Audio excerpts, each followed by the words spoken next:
Sherony Lock is a Londoner turned Bristolian and has been dancing for about 10 years now. Sherony was one of the beautiful followers and leaders when I joined the scene several years back, and I'm really happy to have her join us today. Welcome, Shez. Hi. Hi, Bobby. Brilliant to have you. Shez, do you want to Thanks. start us off by telling us how you got into salsa? Yes, well, I did start with salsa before moving on to bachata Of and other. course, sorry, yes. No, that's all right. Salsa is kind of like the catch-all term, isn't it, really? Mhm. But yeah, I guess there were a few things that maybe led me towards it, but weren't necessarily exactly, pushing me towards dance. But for example, doing Spanish at school and um, my dad once bought like a box set of simply salsa CDs, which was to keep him awake during a long road trip. But I kind of got into that music. So yeah, it wasn't really until my first job after uni, and one of my colleagues um, said that he went to salsa, and I thought, you know what, that sounds like fun. I never actually went the same day as him, but yeah, I kind of decided, I think that year I decided I wanted to be a little bit bold and do something different. Mm. I was very shy at that point. I have been most of my life, really, um, up to that point at least. And yeah, so like just walking into a room full of strangers, not knowing what it would be like, what the music would be like, what am I wearing the right thing? How does it all work? What like where do I put my stuff? All of that was like quite a bold thing for me to step into at the Yeah. time. Um, And how do and you feel now that you've stepped into it? You've kind of made it your home. I know How is it's it? crazy how things can change. It is, isn't Um, it? that first day, my hands were shaking just like even at touching someone else's hands. Yeah, because Um, it's such a having change to- if you haven't done any sort of physical contacty stuff before. Going no, from that to salsa or bachata, it's a big difference. yeah, It's a and big just step. looking strangers in the face, and you know, I mean, there was a certain bit that really helped me come out of my shell though, because I was particularly shy in terms of talking with Mm. others. And I think when you're kind of going between partners and you don't have to have this long conversation where you have to be really interesting. So you just kind of can get to have a little bit of contact with someone, but it's kind of surface level, which helped me sort of, I guess, practice talking with other people a little bit more. Yeah.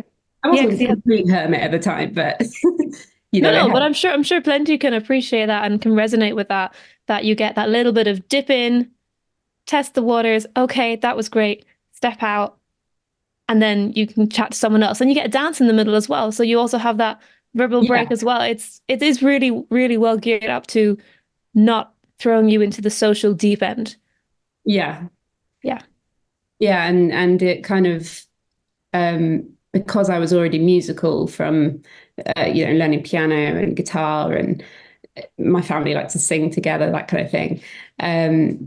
I think I picked things up quite quickly in terms of the rhythm and that sort of thing. Mm. Um, but yeah, no, I just grew to love it, and it became my main source of social interactions with people and exercise and all sorts. It's one of those whole package things. It's socialness, meeting your friends, physical exercise. It's kind of the whole everything in one. You can just go and do it there. Absolutely. So besides the social side of things, what was it about the structure that appealed to you when you first started out? So when I kind of learn something new, I like to sort of, I guess, learn the rules, and then I feel like I can break them. And I quite like it when there is a clear set of this is what's happening, that. So Mm. I think salsa classes, once I'd got past the idea of like, oh, where am I? What is this? I realized that it was a repetitive, okay, we're going to move to the different partners. We're going to learn some of the same things each time and something new. And there was something in it that felt like quite safe. Yeah. Um, and it also felt safe in that, you know, you could leave your bag at the side and it wouldn't get nicked kind of thing. Yeah. But yeah, I just really liked the structured classes and then time to kind of um, dance with others and be a little bit more free and, you know, create rather than just learn. I Yeah. think, There's a good balance there. yeah, absolutely. And it's good to have that structure so you know what's coming and you can mentally prepare almost. Yeah. Yeah. Yeah. Even now, if I was to go to a new venue or a club or something where I'm not exactly sure how things work, I think I Hmm. like to see how things work. Yeah. And I can sometimes feel a bit uncomfortable if I don't know. Doesn't mean I won't necessarily let that hold me back from doing something that seems a bit scary. But yeah, I appreciate things that have a set of unwritten rules or structure that just kind of facilitates learning or, Yeah. you know, Yeah. Well, even better is if those rules are written down so well, that yeah. you can find that information before you arrive and they'll tell you, which, I mean, to be fair, most parties do in most events. They'll Yeah. tell you the structure, what to expect. They'll give you cloakroom information. Sometimes a bit, it's a bit more thinly spread on the detail, but most do tend to have that, and that is good. The more information there is, the better. Yeah. Yeah. I mean, one time when I was on a salsa holiday in Spain, we went to a Spanish club and we thought that we were going to a dance night, but it Mm. was very much a people might be dancing or they might just be randomers, you know, and it was a bit of a mismatch of what we were expecting, I guess. But Yeah. And that changes the night because then you've got to change your whole mindset mm, to kind of, do I ask someone to dance? Are they gonna think I want to rub off on them or whatever? yeah. Yeah, yeah, trying to work out what the culture of that place is. Yeah. Yeah. Yeah. Can see that being quite daunting. I think in that situation, I'd be very much sticking to my little pack and just trying to move with the unit until I kind of figured out the floor space or whatever it is. Yeah. Mm, that's cool. Um, so you said that music is an important thing for you and has been and was something that's helped you with your learning in salsa and bachata. What is it about music that you like so much?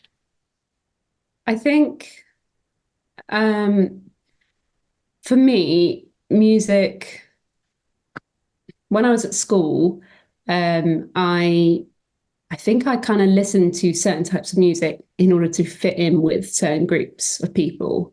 Mm, And then I kind of had a bit of an epiphany at age 14 when listening to Simon and Garfunkel and realized that, oh, actually, it's okay to like something different and like something that's just for me, not for because I'm trying to fit in with anyone. hmm.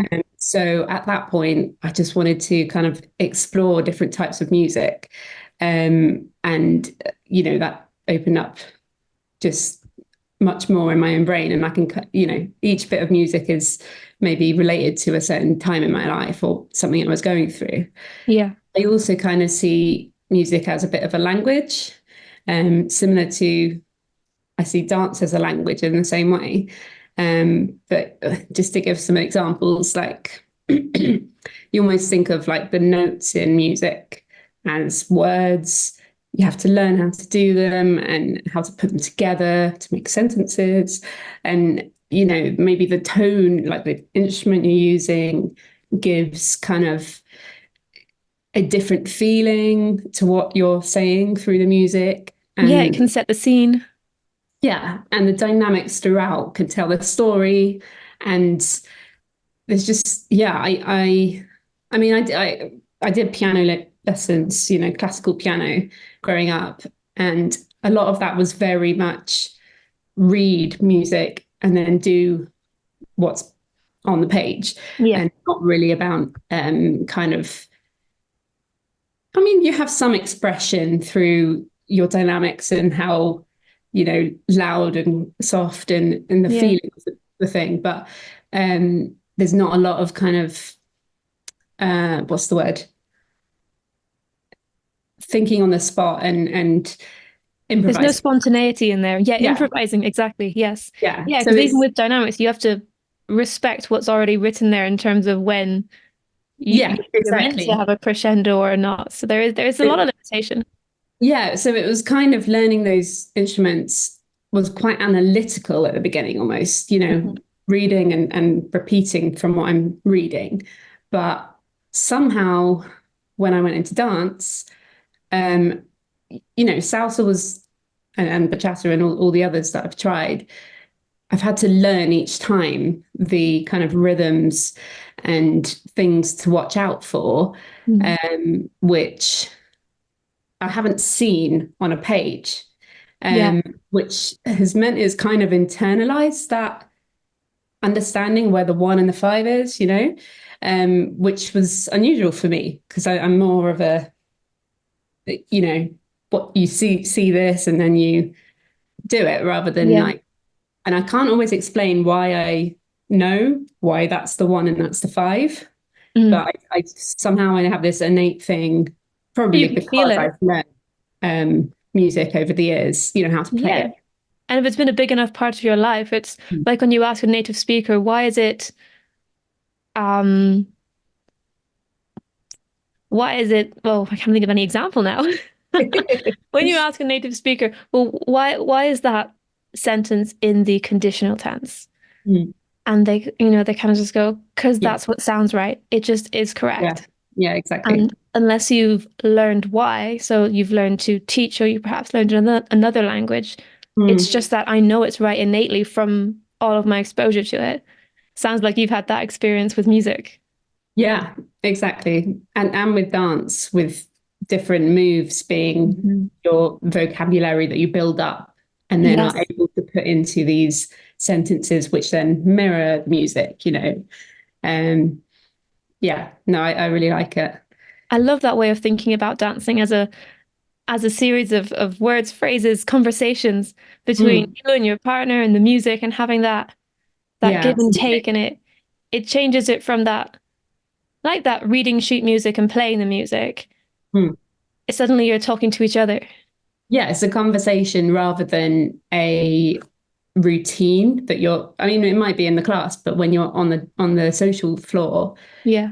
you're not usually doing a very specific choreography all Mm, the way through, which is closer to the sheet music idea. yeah. So would that be fair to say that when you're dancing with someone as a follower, Mm. you that focus, or not that focus, but that attention to the music and to you equally is important to you as whatever moves the leader is engaging with. Absolutely. Yeah, because even if I'm dancing with someone who's not really paying that much attention to the music, I can always do something where maybe I just do a little cha cha cha with my feet or something at the end, just Yeah. to add a little thing where I connect with the music. And sometimes that brings out the musicality side of the leader as well, just by Yes. doing something different. They're like, oh, okay, she wants to do it this way. And, you know, so Yeah, yeah. because you've now posed a question. How are they going to respond? Yeah, exactly. And how do you find it when you're leading? Because you're an equally competent leader as well. How do you find expressing yourself when you're from a leader's point of view? I think I have good days and bad days, as with everything, but my Yeah, confidence life. in me kind of goes up and down. But on a good day and with a good partner, as in that doesn't mean they're good skill wise, but like the right partner for that Yes. moment and that song, and all the things. If all the things align, Yeah. then I just I it's weird. I almost see the follower as a muse in that moment. Mm. They I end up doing moves that I've forgotten that I even learned sometimes. And I I just it's hard to explain, but I really feel like I have more control over the musicality of the dance, Yeah. leading. Um, And yeah, that's just always really fun. Um, but then there's the other side of it. If you're not feeling that confident that day, there's so many things that go through leaders' heads, Oh like, yeah. oh, I'm being boring. I'm only doing the same moves over and over again, which as followers, we know most of the time it's not something we're thinking about. We don't And pay we, attention to that. No. but even though I am a follower that knows that side, I still Still feel goes, like sometimes, yeah. still feel like, oh gosh, I'm accidentally going into a sensual bit in the mambo of the bachata. And I feel like, oh, I'm not paying attention to the music enough, or oh, I did that thing and that person didn't understand my lead. Mm. And you So when can, those kind of thoughts come in, what do you tell yourself to kind of get yourself out of going into that, no, this, oh no, this, and kind of go, wait, wait, wait, wait, let's bring it back, let's bring it back. How do you do I that? mean, if I'm in a really bad place that day, sometimes it's difficult to, and I'll Mm. just keep saying sorry, and the person will be like, "You're fine, don't worry." But for the most part, I try and laugh things off. Yeah. I try and say, "Oops, oh well, let's just move on to the next move," Yeah. and it's fine. Like, and no one has ever left to dance with me, and with I a should bad. hope not. Yeah, well, I hope not. um, so Yeah. yeah, But it's that's only great because with me then, for but like 3 minutes, so it's not the end of the world. yes, yeah, you can get, but sometimes it can feel longer than 3 minutes, can't it? When you're there Yeah, leading, going, oh my goodness. But that's a really good strategy to verbally say, oops, or like verb yeah, audibly laugh because yeah, you're telling yourself, I've let it out now. It's gone. yeah, So otherwise, it is easy to kind of keep going, going, going in your brain. yeah. It is, yeah. Um, and I think it's helped me maybe not be a better follower, but when I see a lead that is clearly having those thought patterns, I do my best to try and encourage them. I know it won't always, sink in because it Hmm. doesn't for me sometimes, Yeah. but I, yeah, I just think it's nice to be encouraging. It is. And that's one of the multitude of reasons for leading and following and doing both roles is you have that Mhm. appreciation and understanding of the other role. More And empathy. just like leads don't want to make followers feel uncomfortable, works the other way too. Yeah, So when you notice it because you're paying attention, you actively kind of try and engage with them, lighten it up so they can alleviate the pressure they've put on themselves. That's really cool. yeah, and I think you know I kind of think that everyone should follow and lead or learn some of it at some point, Hmm. just in order to kind of learn what it's like and become a better leader or Yeah, follower. I I know agree it. because they complement each other so well.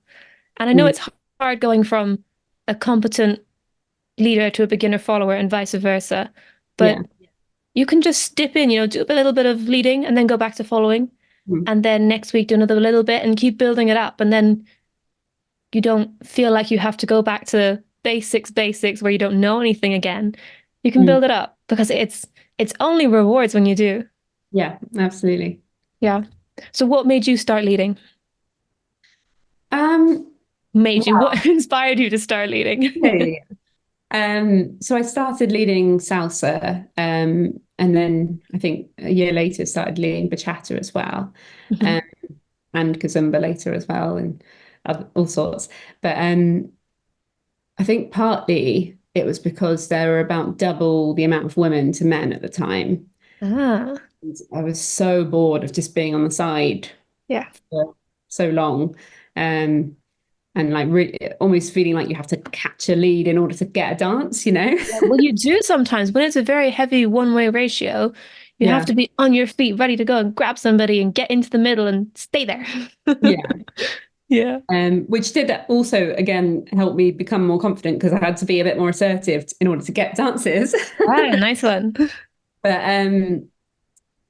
yeah, I also just kind of wanted a new challenge, and wanted to be able to dance with the other girls, some of my friends Yeah. particularly. Um, and uh, I think I've always had this kind of thing in me that wants to prove myself, particularly as a woman somehow.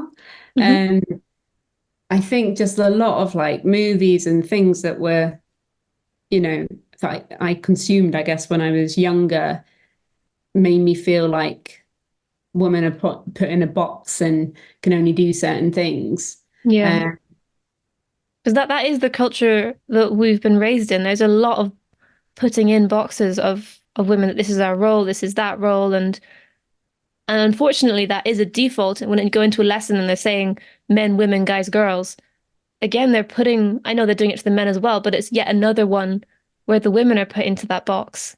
So if you were thinking about leading, maybe you're kind of gonna go, oh, okay, I should be following. yeah, I mean, it was never, it's a lot better for us than it was in previous Oh generations, yeah. I'm sure.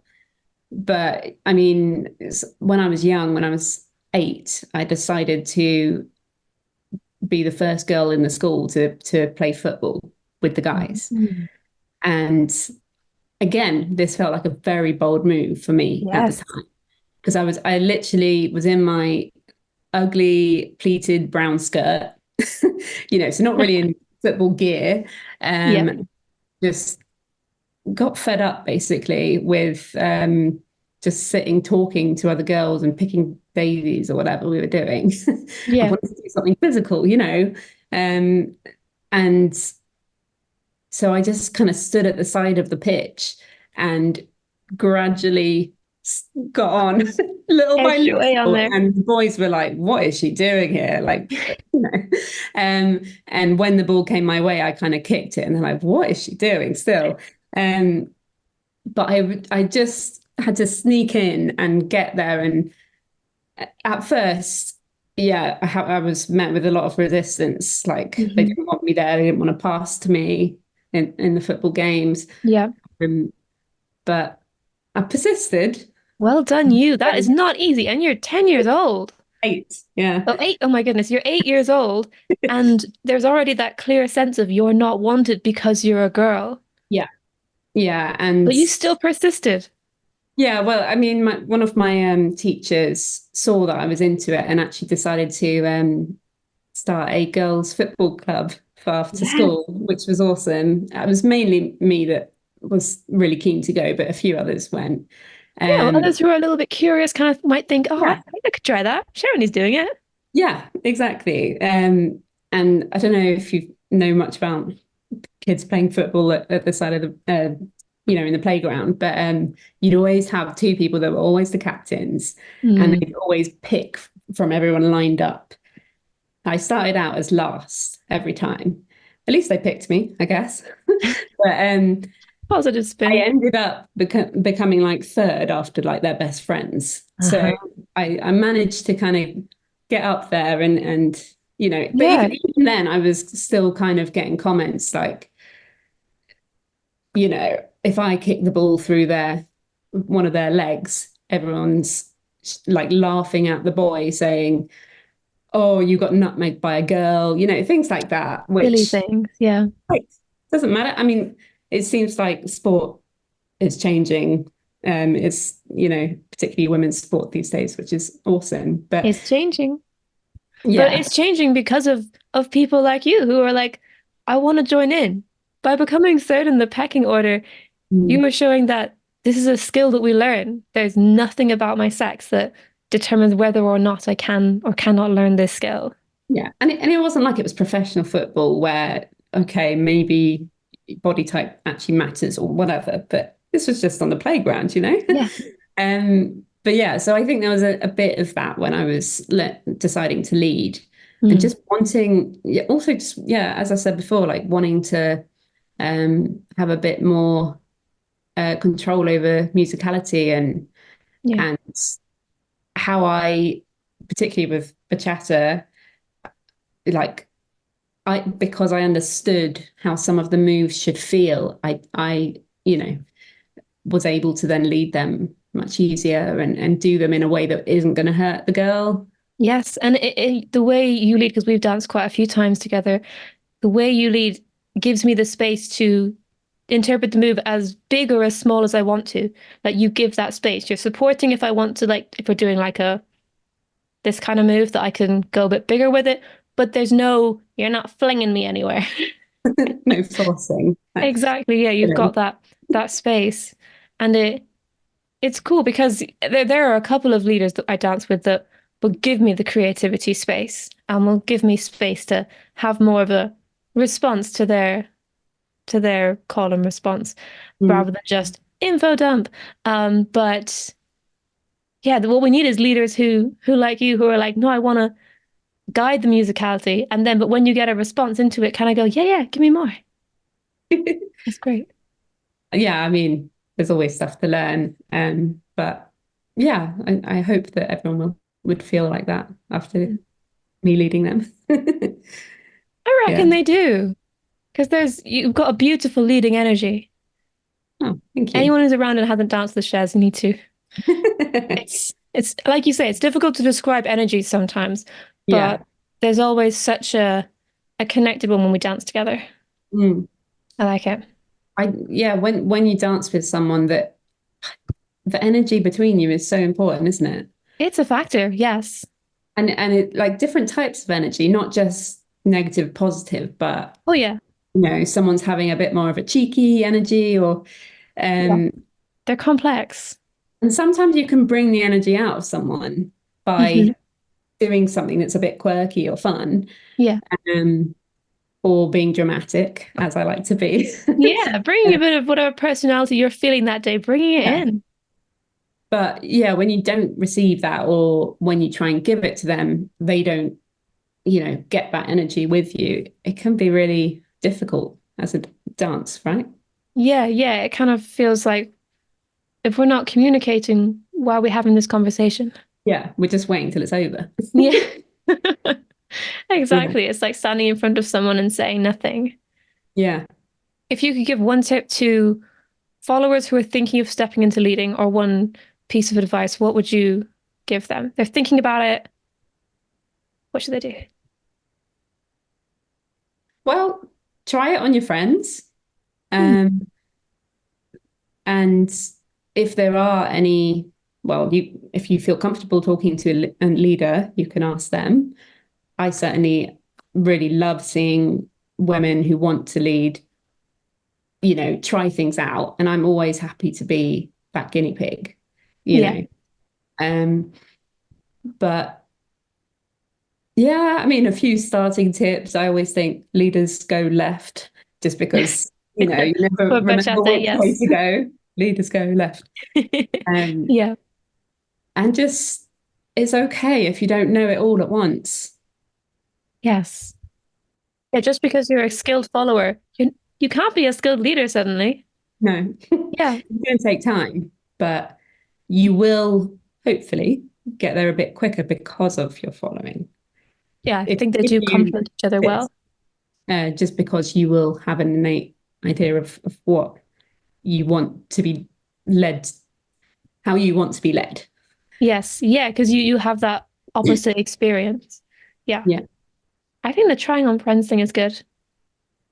Yeah, I think that's kind of what I did as well a bit.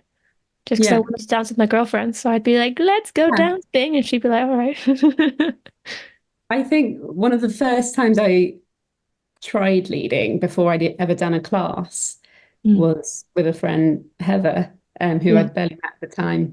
And it was merengue. And we just had the most hilarious dances. And I didn't really know what I was doing. I knew a tiny bit of moves, and it was just so fun. Yeah. Um, and yeah, we just bounced off energy from each other. And yeah, I love Yeah. it. Brilliant. And merengue is a fantastic one to start with because the music's also giving you that energy. Yeah, exactly. Wonderful. So if you're thinking about leading, try it out on your friends, have a laugh with it. No one's Yeah. no one's here to judge you, especially your friends. It's a great place to start. Mm. So I really like that tip. Thank you. Thanks. Shez, thank you for sharing your tips, your insights, and your journey through dancing and even before dancing. I can see how it's kind of channeled its way into all parts of your life, right from football to music to dancing. So that's it's been really cool to hear about. Thank you very, very much for coming and sharing with us so openly. Thanks for having me, Bobby. It's been great chatting. Thank you so much, Sherony Lock. Shez, I will see you on the dance floor soon. Thank you for listening to the Empowered Dancers podcast. If there's an aspect of the dancing you would like to hear about, or a particular teacher you would like to hear from, drop me a message and I will try to make it happen. Make sure you subscribe to get every episode as it comes out. Thank you so much for the comments and questions you are already sharing. I really, really appreciate it, and I look forward to serving you in next week's episode.